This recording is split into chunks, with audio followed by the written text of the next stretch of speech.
Assalamualaikum warahmatullahi wabarakatuh. Perkenalkan nama saya Nurfal Ginastiar dengan NIM 11231073 pada mata kuliah Sistem Paralel dan Distribusi. Kali ini saya akan mendemonstrasikan pada UAS Pratikum Sister yang dimana publication, subscription, log, agregator terdistribusi dengan idempotent consumer, duplication, dan transaction menggunakan Docker Compose. Video ini saya akan menjelaskan bahwasannya pada arsitektur sistem yang saya buat itu memiliki struktur seperti ini, yang dimana ada aggregator, publisher, test, dan beberapa komponen research yang saya gunakan untuk menjalankan sistem. Berikut adalah citasi dokumennya, dan saya juga akan memaparkan bahwasannya alur kerjanya dari publisher itu eh, post dengan via agregator dan di push ke Redis broker pada antrian list. Nah, di antrian list ini menggunakan bellpop yang diterima oleh consumer worker pada metode retrieve backoff serta SQL transaction yang dimana PostgreSQL database ini menerima unique queue dan bisa drop. Dan di sini ada SQL update yang dimana Postgre juga memiliki stats reserve counting, apakah dia udah diterima atau belum dari antrian tersebut. Saya akan memaparkan pertama-tama saya menjelaskan bahwasannya sistem ini dibuat untuk menyelesaikan kegagalan saluran komunikasi yang menyebabkan pengiriman log yang berulang-ulang atau disebut dengan at least one delivery. Seperti yang kita ketahui, pada citasi yang saya gunakan dari buku Kochluris edisi kelima, sistem distribusi ini tidak memiliki clock global dan proses dapat mengalami kegagalan secara independen. Untuk mengatasi masalah kegagalan saluran itu, saya menggunakan citasi juga dan menjawab penekanannya itu pada idempotent consumer yang menjelaskan dari sisi penerima itu menyaring duplication data akibat pengiriman ulang. Dan desain yang saya menggunakan pada message queue itu juga menggunakan makalah dari APC Kafka pada tahun 2011 oleh J. Krebs yang menjabarkan bahwasannya antrean Vivo itu pada asinkronis itu sangat optimal untuk meredam lonjakan traffic log telemetry. Pada komponen ini saya menggunakan publisher sebagai simulator untuk memproduksi log telemetry. Alligator API juga menggunakan layanan Fast API serta menggunakan via endpoint untuk post publish serta melakukan validasi skema dasar dan memasukkan log ke broker antrean agar responnya terlihat cepat. Redis broker ini juga berperan sebagai mesh broker untuk menampung log sementara dan mengadopsi pola asinkronus untuk load leveling.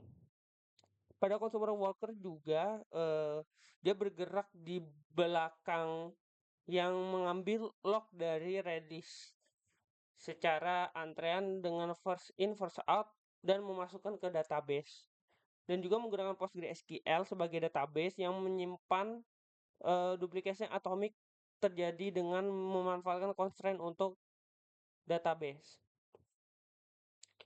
Saya memperlihatkan untuk di bagian config PY pada bagian core. Ini saya juga menyimpan beberapa URL yang saya butuhkan itu database, broker Redis, nama antrian, dan tingkat transaksinya. Serta di database-nya sesuai dengan buku dari Cloudflare yang mengenai concurrency control, isolation level, yang dimana proses event itu memiliki constraint yang memiliki keunikan yang gabungan seperti unique queue topic event, ya. Unique topic event ini sebagai kunci duplikasi, dan pendekatannya penguncian tanpa kunci, yaitu lock free, digunakan. Yang saya gunakan itu pada citasi Stonebreak tahun 2007 yang menyatakan unique queue constraint rasional itu memiliki efisiensi jauh lebih bagus dibanding locking pesimis.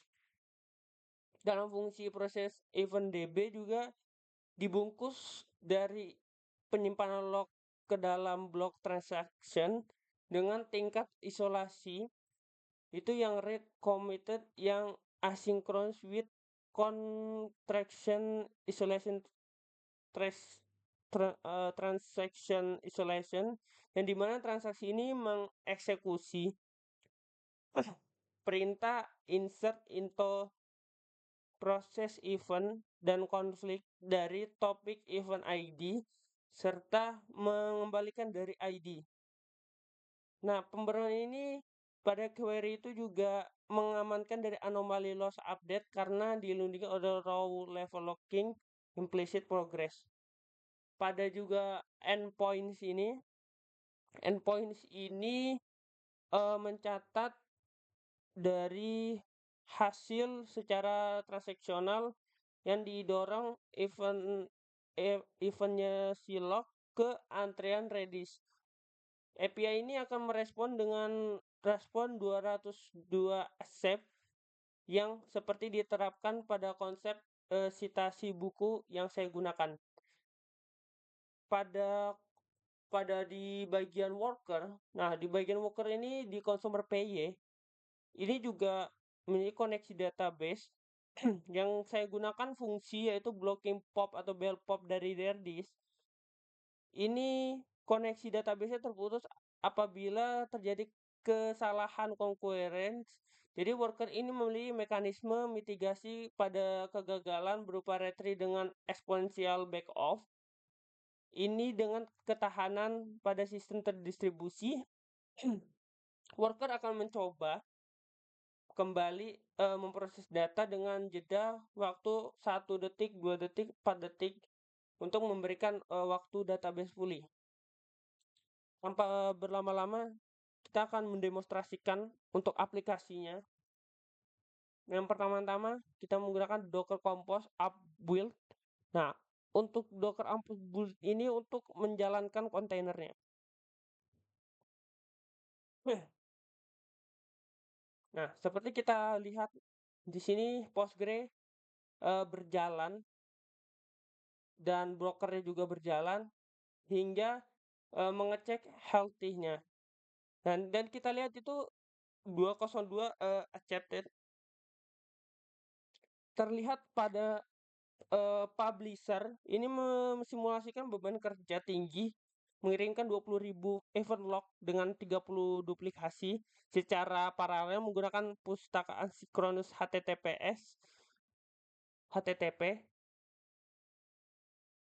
Dia akan melihat total waktu durasinya serta rata-rata latensi respon HTTP itu terlihat rendah pada antrean Redis serta menduplication rate target yang tepat 30% dan dibuktikan dari menggunakan, ya ini seperti kita lihat di sini prosesnya dari proses sukses unique queue, dan kita tahu pada tes beberapa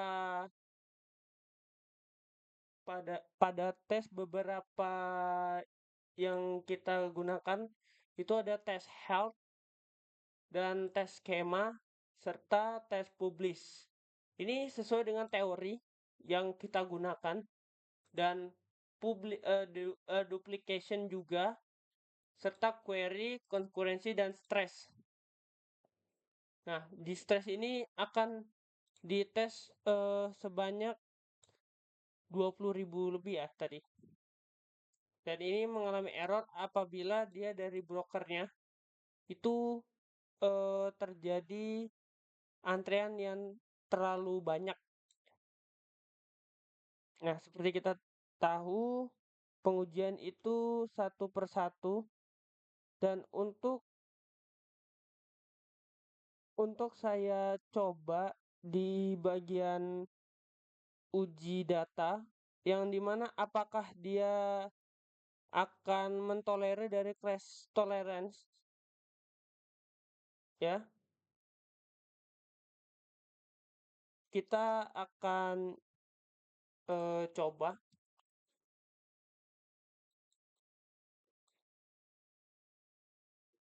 Oke. Kita akan juga coba untuk di Docker Compose. Kita Docker Compose down dulu.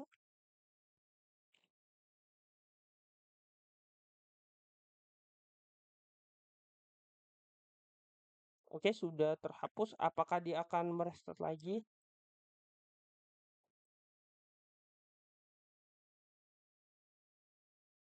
Nah, kita lihat statusnya juga. Apakah dia akan error? Dan seperti kita lihat di sini tidak mengalami error. Dan pada app ini kita melihat endpoint statusnya juga apakah pulih, dia tidak kembali ke nol, membuktikan bahwasannya log agregator kami telah berhasil. Walaupun restartnya dia melakukan restart sistem. Serta kita perlu ketahui pada real time juga dia akan memberikan timestamp sesuai dengan real time yang tadi. Nah, dan ada report juga. Dia akan memberikan waktu, durasi, dan event 20.000. Apakah dia gagal eventnya apa tidak, dan throughput dari eventnya. Serta ada latensi dari minimum dan maksimum, dan average dari latensi milisecondnya. Mungkin kesimpulannya bahwasanya implementasi log agregator multi service ini sangat diandalkan karena menggunakan antrean Redis dan database PostgreSQL yang transaksional dengan rate commented dan layout kode modular yang bersih. Dan kita berhasil mengatasi masalah dari rest condition dan log duplication yang secara aman. Dan kita juga dapat mengetahui performa dari simulator itu menunjukkan throughput pengiriman yang tinggi dengan overhead latensi API yang minimal, serta source kode proyek ini menggunakan laporan teori yang berdasarkan dari citasi. Demikian demonstrasi tugas UAS saya dari Nur Fauzan Gimnastia dengan NIM 11231073. Terima kasih atas waktunya. Saya pamit undur diri. Wassalamualaikum warahmatullahi wabarakatuh.